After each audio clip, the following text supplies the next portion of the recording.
Picture this. You're having cafecito with your chismosa neighbor, and she tells you everything she did the previous day, from what she had for breakfast, lunch, and dinner to when she watered her plants. She does not hold back. The same kind of detail should apply to your business. In fact, the best way to know your next step in business is to really know who you're building it for.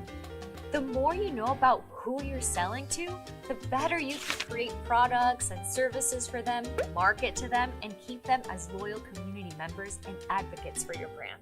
This is why we create buyer personas.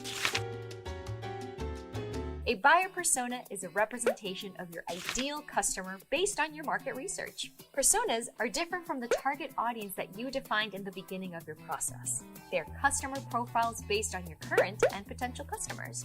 You should be doing this exercise when you are thinking of what products or services to launch and how to market and engage with your customers. Some things to consider when building your personas are demographics, like location, age, profession, and income. You can also take note of the goals they have, the challenges they face, and their preferred method of communication.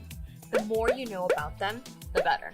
Your buyer personas are specific to your business, and you may even find yourself with 2 or 3 buyer personas, depending on the kind of services or products you offer. For example, let's say that you're starting a business as a photographer and you specialize in working with creative types. Let's name her Jenny. Jenny is a 30-year-old Latina indie singer-songwriter who also teaches piano to children. She makes $4,000 a month and lives in Queens, New York. One of her biggest goals is to reach a bigger audience with her music through social media and touring. A challenge she has is not having enough marketing assets to visually promote herself and therefore cannot post on social media. She loves scrolling through TikTok and Instagram to engage with her community and make new connections. She follows mainly Latino-focused accounts and loves consuming content in Spanglish. Analyzing this persona, you're able to identify a few things. Number 1, services that someone like Jenny needs and will buy. Considering she needs content around her music for socials, you could determine a couple of ways you can work with her. For a higher price point, you might offer some kind of package to create content for her.